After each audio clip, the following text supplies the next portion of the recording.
Welcome to Season 2, Episode 1 of The Educated Homebuyer, and Happy New Year. Today's episode, we're actually going to give you our housing market forecast. We're going to tell you what is likely to happen with regards to housing in 2023. We're going to touch on everything from inflation to interest rates to inventory, supply, demand, and give you three different cases of what's likely to happen. Say best case scenario, worst case scenario, if you will, and somewhere in the middle of the road. So Josh, where do we start?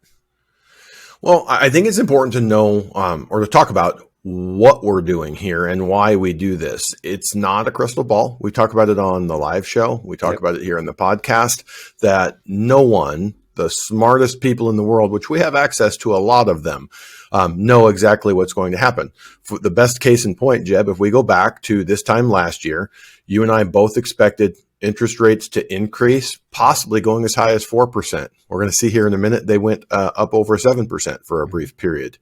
We thought that would lead to home price moderation and potentially a lower volume of sales. Well, again, what we're going to talk about, interest rates were the key driver of everything. That spike in interest rates brought sales price appreciation way down, and more importantly, sales volume way down. So we do not have a crystal ball. We are industry veterans. We've done this for a long time, and our business and our livelihood depends on it. So even if we weren't here, if there was no YouTube, if there were no podcasts, no one to talk to, Jeb and I would still have to go through this exercise, because how the market plays out depends not just on business volume, but what are people looking for? What do people need? What guidance do they have to have? We have clients, whether we're only dealing directly with the clients that we transact with, or whether we educate and advise people here through different electronic mediums, we still have to go through this. So this is basically look over our shoulder on the research that we're doing, the really sharp, really smart people that we follow who've thought this through.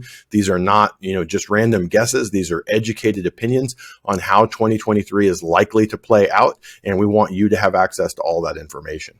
Yeah, and I think it's important to note too, not only were we wrong about interest rates and them going above where we thought, we were also wrong about house prices in the sense that Josh and I both forecasted in the last quarter of 2021 that we thought that the housing market would slow as we headed into 2022 and that home prices would more or less moderate to some extent. And what we saw was exactly the opposite. The first quarter of 2022 was gangbuster, and housing appreciated a lot more than actually what we thought it would appreciate. Now, towards the end of the year, things slowed down because interest rates continued to increase, but we were somewhat conservative in home prices, conservative in where rates were going to go. Ultimately, it led to where we thought the market was going to be, which was a slower market. So, Josh, where do we start today? I think, the two key components of what we've seen over the last couple of years, outside of the stimulus that the Fed and the government has pumped into the market and kind of created this artificial craziness in values, is inflation, right? Inflation and interest rates. Inflation is something that came because of all of this stimulus, and interest rates are something that, I won't say artificially created interest rates, but they artificially brought them lower than they had been in a very long time and kept them a lot lower than they probably should have for a longer period of time, which, led us to where we are now. So, we know that as inflation goes down, as inflation moderates, interest rates are likely to follow. Historically speaking, that's what the data shows. And we've actually seen it, right? So we've seen it in the numbers as inflation has slowed. We've seen interest rates pull back a little bit. But I think it's important to maybe start and talk about inflation, where inflation was, where interest rates were, where we are today. And that gives us a jumping off point, if you will, to give a projection to where we think things are headed. Well, here, let's outline the three things we're going to talk about in terms of projecting what we think is going to happen the next year. Number one, interest rates. Number two, home sales volume. So the number of homes that will sell. And then home price trajectory, which is kind of the hardest of those three. The others are kind of the numerical equation where we can kind of back our way into it within reason. So interest rates are the best and most important part to start with because they have dictated what's happened in the second half of this year, and they will dictate what happens into 2023. So let's look at it. Like you said, Jeb, in on January 23rd of 2022, the first trading day of the year. What do you got, Jeb? Well, I'm not sure where we went with that whole John thing, but let's talk about it. So January of last year, interest rates started the year at 3.29%. Right. And that was the first trading day of the year. So the first day you could lock in a mortgage rate, the average rate was 3.29%. And again, everyone was expecting they would trend up. Was that number 3.5, 3 3/4, 4, 4 1/4? Who knows? Well, by April 1, the first mortgage trading day of Q2 for last year, we were at 4.88%. That's like a 50% increase in a matter of 12 weeks. But I think it's important also, let's talk about context. Why? Why do we see it go from 3.29 to 4.88 in just a 3-month period of time? Two things. It became very apparent that inflation was not moderating and was in fact accelerating. And at the same time, our friends over at the Fed made it very clear that they were completely tone deaf and were going to ignore that fact until the very last possible moment. As crazy as it sounds, at this time last year, the Fed was still doing quantitative easing. They were buying treasuries, they were buying mortgage-backed securities. And despite that, it appeared as though we had recovered from COVID. People were not at risk of losing their homes. We didn't need any stimulus for buying homes. They were stimulating the economy and ignoring the fact that inflation was a big and growing problem. So that's what happened. Now, if our beginning of the year projection was that we thought, kind of a worst case would be about 5%. That's like the world goes to hell. We hit around 5%. And we were there in the first 90 days of the year. And my thesis was, if we get to 5%, that will have a massive negative impact on home prices. And what we saw is we didn't really see any impact until we got over 5%. That first quarter of the year, rates going up actually got people off the fence, buying homes, and home prices accelerating even faster than they had in 2021. So by July 1, it crept up a little bit again at 5.5. And we're like, okay, maybe this is the peak. Instead of 5%, we're at about 5.5. October 3rd, 6.69%. You're like, holy geez, how high can these things go? And we really saw, we had seen mortgage applications, purchase mortgage applications. You know that when rates are increasing like that, refinances are going to disappear. Most people refinance to get a lower interest rate. So by that time, by the start of the fourth quarter, there were virtually no refinances because everyone had already refinanced the last few years. And the purchase index, the purchase application index, was at its lowest level since like 2014. And rightfully so. People have seen home prices go up and interest rates more than double in 9 months. And from an affordability perspective, the home price for the equivalent home in the last 9 months was 50% higher, roughly plus or minus 50% higher. And it just removes the volume of people who can afford. So by October 20th, we hit the absolute peak. According to National Mortgage News, they had 7.37. I think if you look at Freddie Mac's number, it peaked at 7.2%. And that does, at this point, appear to be the peak in interest rates. We've corrected a lot. We're down in the low 6s now for well-qualified buyers. And an important thing, Jeb, that I want to point out and note there is going from 7.2, 7.25 to 6.25. We've seen mortgage purchase applications increase 10%. They're still at historically low levels, but it tells you that buyers of homes are very rate sensitive, rate and payment sensitive. And if and when rates moderate, we will see buyers come back into the market. We're not going to see the volume that we saw in 2020 or 2021. Another concept that we want to talk about is those subsidized low interest rates for the last couple of years pulled a lot of demand forward. People who would have bought in late 2022, in 2023, in 2024 said, this is a once in a lifetime opportunity. We need to buy now. Prices are going up. Rates are really low. So we're seeing the natural end result of the Fed stepping in and not allowing free and open markets. They manipulated the market. And now we're seeing the repercussions of that, both through interest rates and sales volume, which we'll hit to in a minute. Yeah, and a lot of I mean, the reason that we saw these interest rates go up, right? And inflation was out of control, but a lot of it had to do with volatility in the market in general. You know, what the Fed was saying versus what they were doing, how the numbers were reporting. You know, we've talked all the time about when the market delivers on what the traders, if you will, are expecting, then everything seems to be pretty smooth with regards to how interest rates adjust, how the stock market adjusts, what have you. But what happens is when the market comes out with expectations that's different, when they deliver on data that's different than the expectations, that creates volatility in the market. And that volatility is what creates these massive moves in bond prices and in interest rates. And essentially, that's what we've seen. But, you know, where we saw the peak in what was it, October, you mentioned, Josh, October? Yeah, in October, was at a time when the Fed had pretty much come out with their game plan. This is what we're going to do, over the next couple of meetings. And as we saw, they've delivered on those expectations. At the same time, we've seen that what they're doing with regards to raising the Fed funds rate is bringing down inflation. Now, is it already bringing down inflation? Is what they're doing already having an impact on the market? That's tough to say. Or is inflation coming down naturally? I think it's probably a combination of both.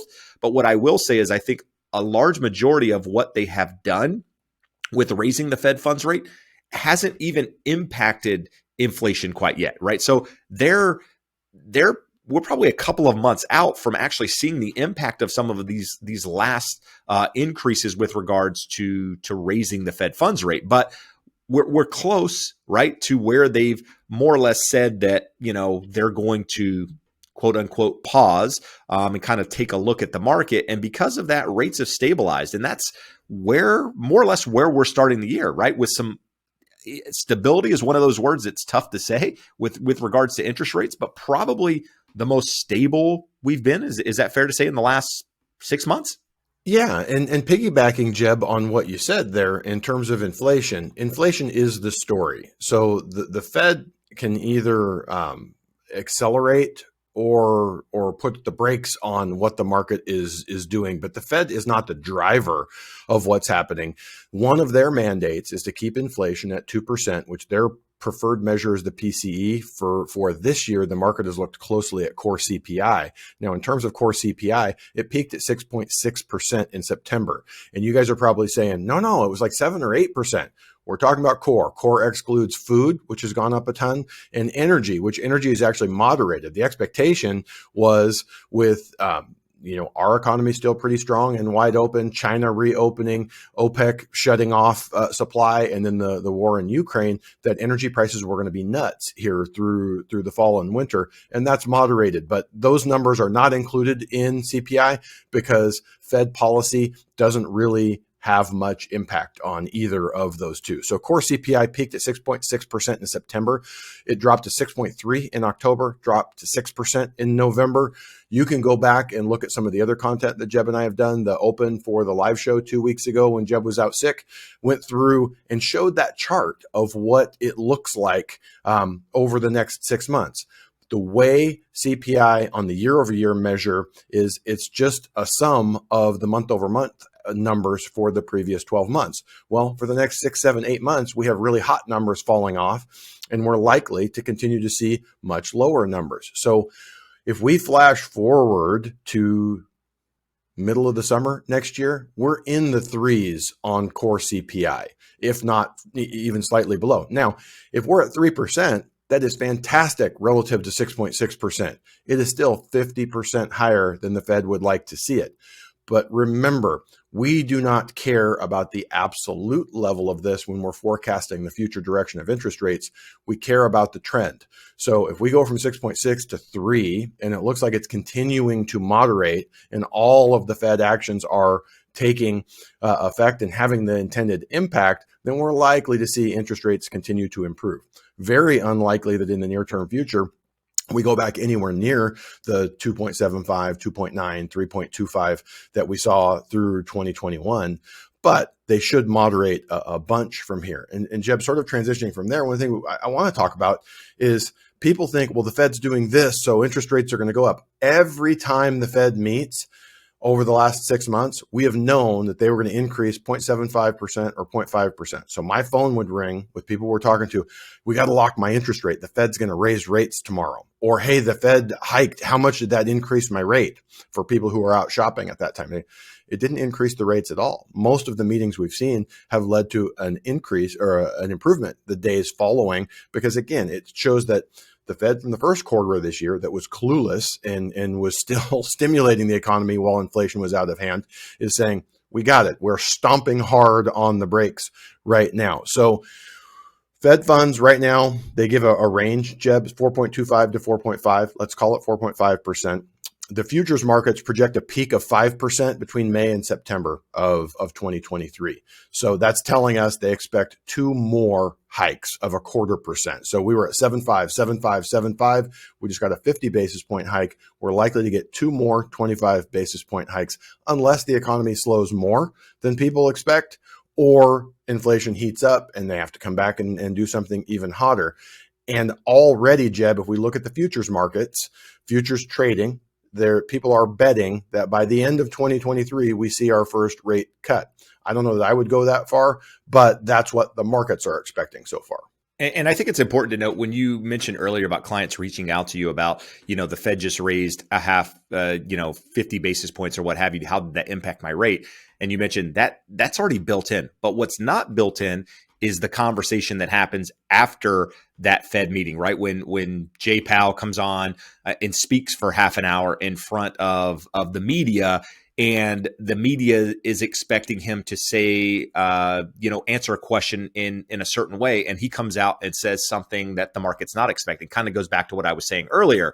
If the market's expecting something, he says something different. That's the volatility that we're talking about, and that's what will or could have an impact in the interest rate, right? Because it's completely different than what the market's expecting. So just understand, as much as we try to give projections and try to give, where outcomes and what we think is going to happen, when you have these, I wouldn't call them black swan events, but when you have events that are completely different than the consensus, that's where you start to see these big jumps. And that's what we saw in the first quarter of last year. The Fed met in March, and in March, they basically came out and said, at the first meeting and more or less kind of downplayed what was going on. And then 2 weeks later, maybe even less than 2 weeks later, came out and basically said inflation's a problem. Like, this is an issue. And that's when we saw that big jump in rates.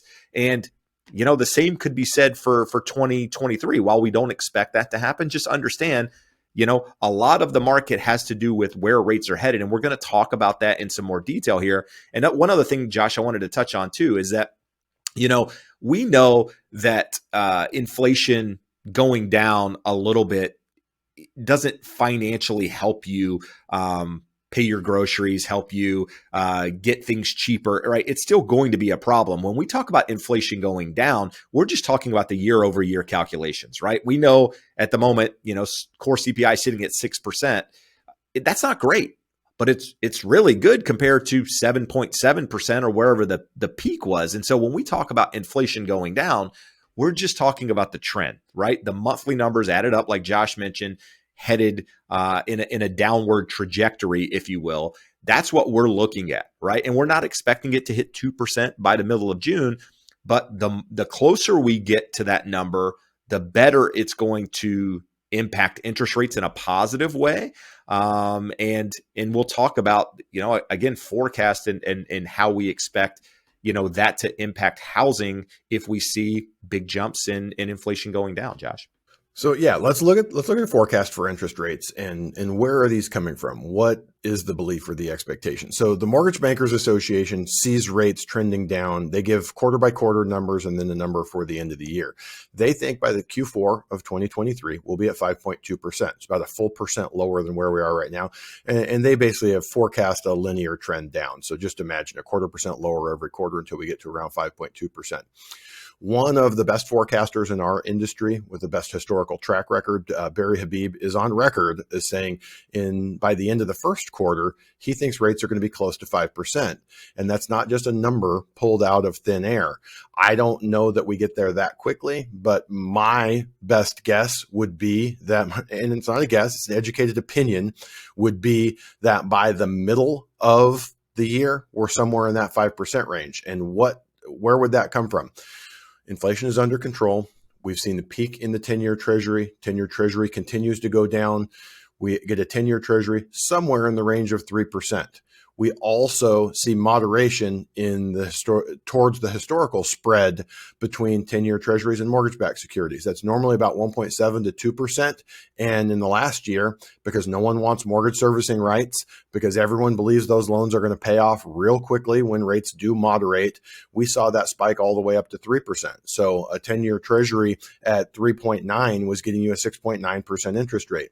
So if we get the 10-year Treasury at 3 and we moderate to the high end of normal at like 2% spread versus 10-year Treasuries, that gives you a 5% mortgage rate. So absent inflation surprising everyone and taking off again and things not moderating into next year, we're going to see a 3% 10-year Treasury. We should see mortgages in the plus or minus 5% range by mid-year. No, good stuff. So with that said, I think let's talk about home sales, and then we can kind of get into, the direction of how interest rates are going to impact, home sales and home prices and all of that. We can save that to the end as the finale, if you will, because I think that's a good ending. The grand finale. Yeah, the grand finale. But, one thing we've seen that's made major headlines, in every media source is the fact that home sales are down considerably. We're going from, 2020 when we had 5.64 million home sales. 2021, we were at 6.12.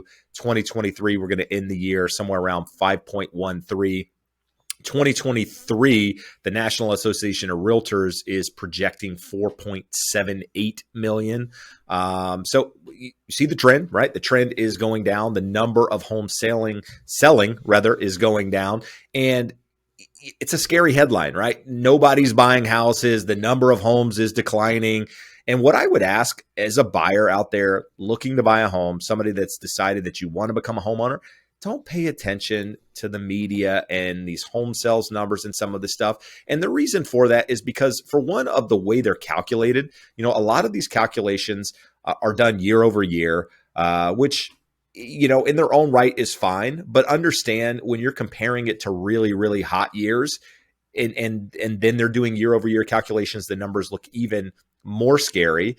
And on top of that, the data is 2 to 3 months old in a lot of cases. So a lot of the data is lagging when it comes to some of these projections. So, they're going to compare January of 2023 to January of 2022. And we had a really hot first quarter. Anybody that bought a house in the first quarter, was trying to buy a house in the first quarter of 2022, knows the type of market we were in.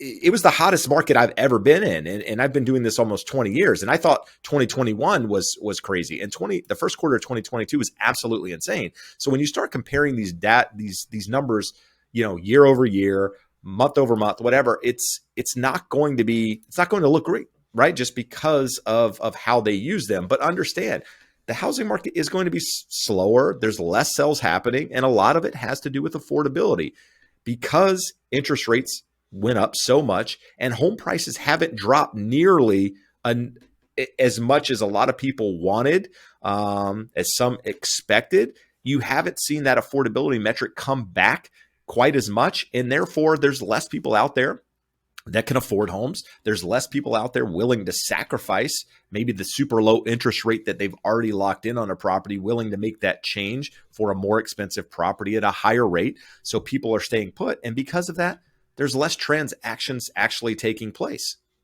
So Josh, how do you feel home sales, right? I mean, I think this is probably a trend that we're going to see, 4.78. It's hard for me to dictate that number, right? Because those numbers, when you start talking about 4 and 5 million homes, we really have no idea what the actual number is. Now, the National Association of Realtors has more specific data where they can kind of dive into some of these specifics. But I would say for sure the number of sales is going to moderate, and that's likely to be a trend, I would say, not only for 2023, but potentially even 2024 compared to the last couple of years, just because of housing affordability and rates likely not going back to the lows that we saw. Yeah, Jeb, I would agree with you on that. And the funny thing is the Mortgage Bankers Association does project out 3 years, and they think 24 and 25 will be back up over 5 million. And they go, I'd like to see the fuel that gets us there. But let's look at these numbers. I'm a numbers guy. I do mortgages. Jeb gets to go look at the pretty houses and show them and write contracts and negotiate and that fun stuff. I sit here and just geek out on numbers. But look at that. The average number of sales from 2010 to 2021, our most recent normal market post-crash was 5.13 million.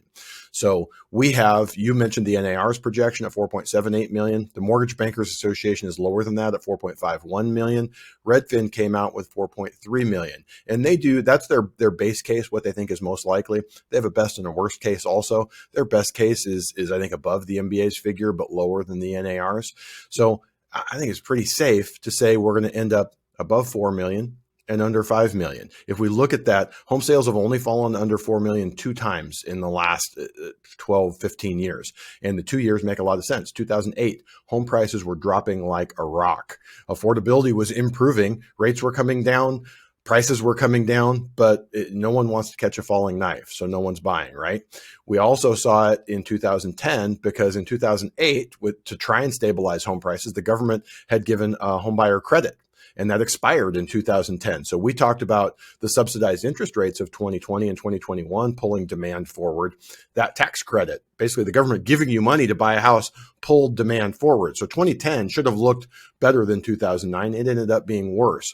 And those numbers were just a hair under 4 million. So don't see that happening by any stretch of the imagination, especially if interest rates continue to moderate. Well, and I think that's an important thing to know, right? So what could cause these numbers to change significantly, right? So one thing is you could see home sales go much higher than any of the projections that we just mentioned if interest rates were to go a lot lower than any of us are expecting now, because that'll pull some of that demand forward. It'll get people off the fence. It'll get buyers back in the market.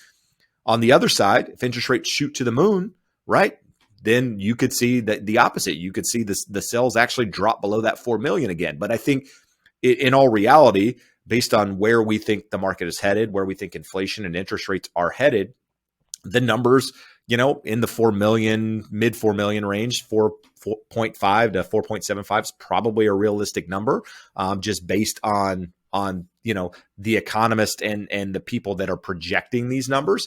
But a lot of it has to do also, Josh, with inventory, with buyer demand. It's a weird time in the market for a couple of reasons, right? For one, the Fed has kind of reached their peak, pretty close to the peak in where they see the Fed funds going. Now, I realize that they've projected over 5.1 and we're currently sitting at 4.5. So there's definitely still some room to move there. But what I mean is, we've seen we're reached the end of the year, right? The last quarter of the year is when we saw interest rates come back the most, but we also saw most of the inventory that had been added to the market. A lot of markets have shed that inventory, right? They've lost that inventory month over month. Now, year over year, a lot of markets are obviously still a lot higher than they were in 2021, but a lot of markets shed inventory in that last quarter of the year because of seasonality. And we've had this slowing in the market for one because of seasonality. So it's really kind of tough at the moment to figure out what the real impact is on some of this stuff, because we're kind of getting back to that historical pattern with regards to the real estate market, right?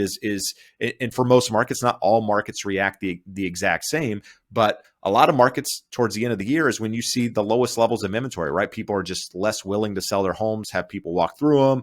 On top of that, this year you've had the affordability play. You've had all of these different things kind of happening all at the same time, which is keeping homes off the market, sellers being locked into super low interest rates. But one thing that could help the market, move forward, move higher, if you will, and or potentially stall is inventory. And so the first quarter of the year is going to be a really good indicator as to what we're going to expect, I think, with regards to inventory, because, sometime around mid-February is when we start to see inventory come to the market in a lot of major markets out there. It's a lot of people consider it or call it the spring selling season. And this is when the majority of transactions that happen in a year typically happen during this first 5 to 6 months of the year, right? And it usually starts around February and peaks sometime in July and right at the beginning of August before the kids head back to school. So Josh, I think as we head into 2023, the real story, obviously, as we've discussed, is inflation and interest rates. But what happens with inventory, I think, will decide a lot, because if inventory stays super low, that provides more stability to house prices, because there's just less people out there willing to sell their properties, less people willing to let them go at whatever price or what have you, which we could talk about in more detail if you want. But if we see a lot of inventory come to the market at once, that in a way can actually drive prices downward a little bit more. So I think, in my expectation of what's going to happen is I think you're going to start to see some sellers come to the market in February, and you're going to have people kind of testing the market a lot like we've seen in the last half of 2022, putting their homes on the market at a price that they feel is fair and reasonable. Some people obviously will be higher than that and crazy in what they want to get, but that will kind of figure out the direction of the market as interest rates hopefully moderate in the first quarter. Jeb, you said something important there. And you talked about it earlier, is that year over year figures are important, but remember the baseline effect. We're coming off a very high baseline from last year, but we go into the season, inventory is going to increase. There will be more sellers, but the absolute level of sellers is going to be depressed by the high level of interest rates. 70% of homeowners have an interest rate below 4%. So if you're looking at interest rates, let's say that Barry Habib is correct, and in the first quarter of next year, we're at 5%. Who's going to give up a 3.5% for a 5%? Who? A very motivated seller, someone who has an opportunity to buy their dream home, someone who gets a better job, someone who gets married, someone who has a kid, someone who's moving across the country. It is going to be motivated sellers. So we kind of have this dance here that lower interest rates will increase demand. We'll have more willing and able buyers who can afford to buy a home. It will also increase supply, because there will be more sellers who will say, I certainly wasn't going to give up my 3.5% rate for a 7%, but I will do it for a 5%. So we're going to have this dance, and it tells me, going back, it's going to put a floor under home prices, because supply and demand is not out of balance. We don't have more sellers than we have buyers. We have a good balance of both, and interest rates moderating will increase the levels of both. So we're looking at more of the same from that perspective. Inventory, you have the absorption portion of it. How many homes come to market? How quickly are they bought? It's really just another supply demand measure, balance measure. And it's pretty darn balanced. We've taken a lot of buyers out of the market, but we took a lot of sellers as well. And until we have forced sales, if we get to an economy that's so bad that people are losing their jobs, and despite their very low interest rate, they just cannot make their mortgage payment, and they need to access that cash because jobs are gone, whatever the case may be, until we have some form of forced selling that brings sellers into the market that have to sell at whatever price the market will bear, it's going to put a solid floor underneath us. And interest rates decreasing will also put a floor underneath us. So in terms of inventory, what does it mean? It's hard to say. We're going to have more of it in the spring. The lower rates go, the more inventory we'll have and the more activity we'll have. All of that tells us, because we pulled that demand forward, we're likely to have a ceiling. To me, the best case scenario for next year would be 5 million sales. And that would require a big increase in inventory, but also an increase in demand of people to take on those homes when they come to market. Now, with that said, Josh, one thing I think we should touch on, right, that people want to know about is new construction, right? There's a lot of data out there on new construction, a lot of headlines on new construction that builders have this huge amount of supply coming to the market in 2023, and that is what's going to essentially cause this increase, if you will, and that's what's going to cause house prices to drop. So I think it's important that we mention new construction, right? There's about 5 to 6 months worth of supply that builders have at the moment that's currently under construction that's going to be hitting the market sometime in 2023. So how do you feel that inventory, because we're sitting at 3.3 months of supply at the moment, right? So 3.3 months of supply.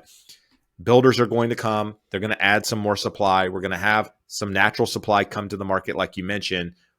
What are your feelings on that inventory coming to the market and that having an impact on house prices? The thing that is different about new construction versus a traditional seller, existing homes, is that they have to sell those homes. The option is not there to keep it. They can do something like we saw in Houston earlier this year, where a builder built attractive homes and sold it to an investment group, a hedge fund, as rentals, but they have to sell them. They have to get them off the books. They also behave differently in that they will do everything possible to avoid price cuts. We had a question on the live show just this Wednesday, someone saying, what can I do to negotiate with these guys because another one has just gone under contract or just closed at a lower price than he had paid. They don't want that to happen, because as soon as a new sale goes on the books lower, everyone that bought in there is mad at them, wants to renegotiate if they haven't closed yet. So it brings about really different behavior. And what is that behavior? Massive concessions, buying down interest rates, putting in upgrades. So narrowing their margin, but trying to keep that price at top dollar. So it makes new homes more attractive to existing homes who don't have that same pressure to give those big incentives. So if you're in a market that there is a lot of new construction, I don't necessarily think we're going to see huge downward pressure on those prices, but in real terms, it's sort of like we talk about inflation. You know, if you have a 12-ounce can of Coke for $1 and they start giving you a 10-ounce can of Coke, that's inflation. You're paying the same, but you got less.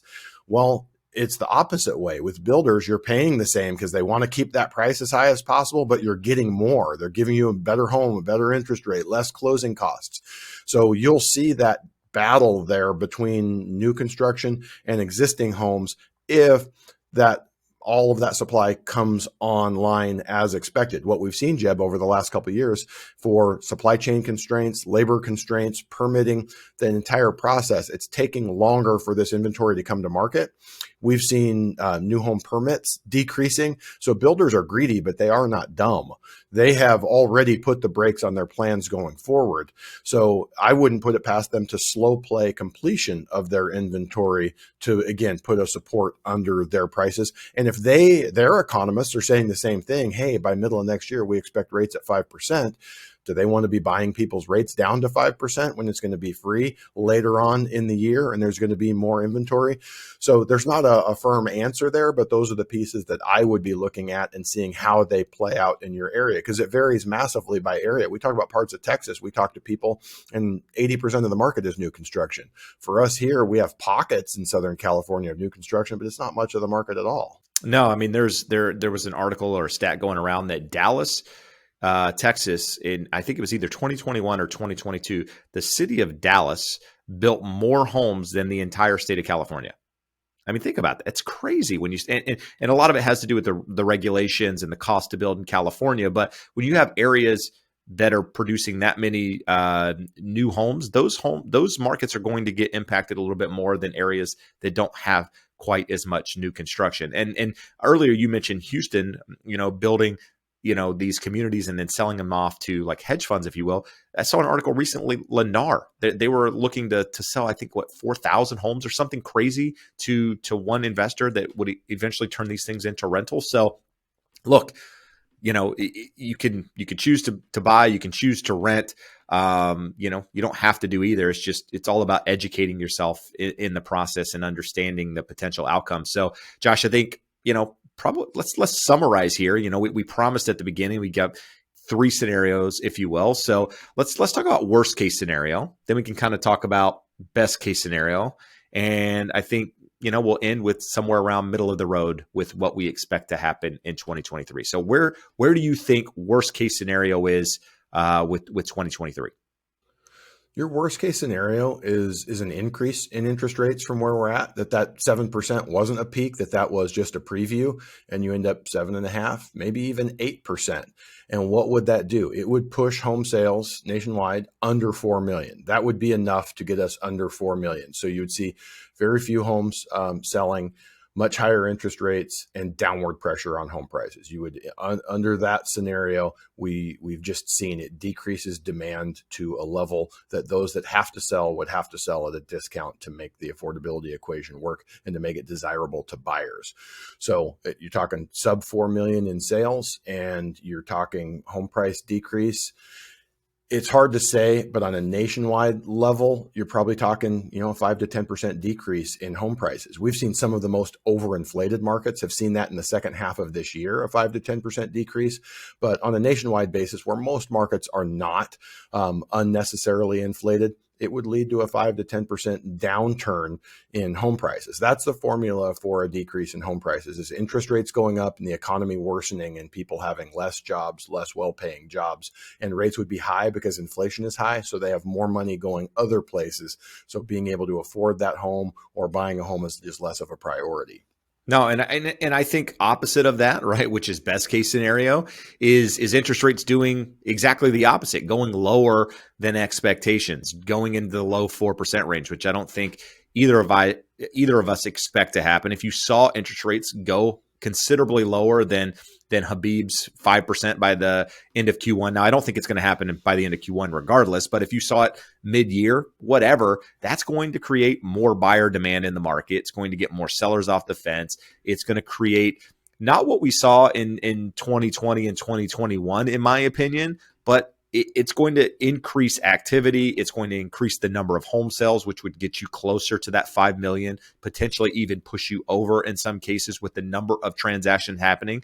It would also not only create additional stability in the market, but it would cause house prices to start increasing again, right? You could see jumps of potentially 5%, 10% in some areas where inventory is low because of this. And it would create, the opposite effect. You would have more property coming on the market with regards to inventory, but because of rates being low and giving buyers more affordability and what have you, that inventory is going to get swallowed up and you're going to be back in a position where, that there's very little to choose from.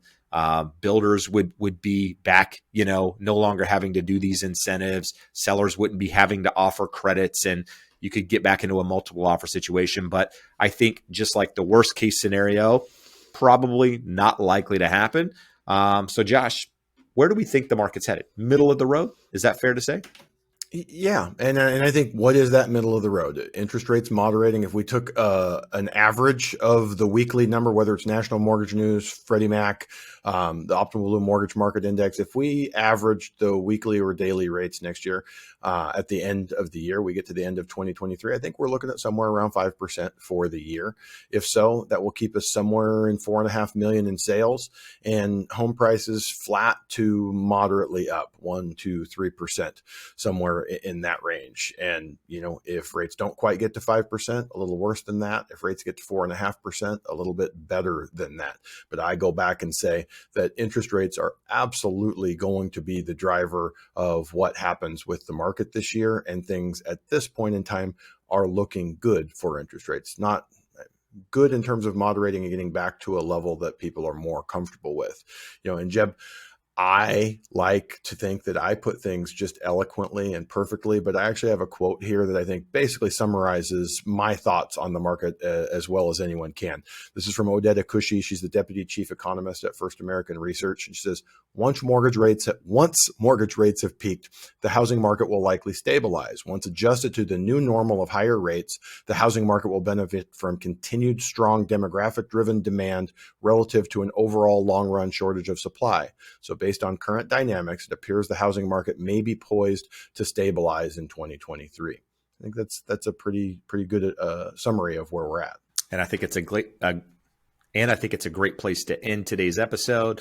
So with that said, we appreciate your support. We appreciate you being here. We'll see you soon. Adios.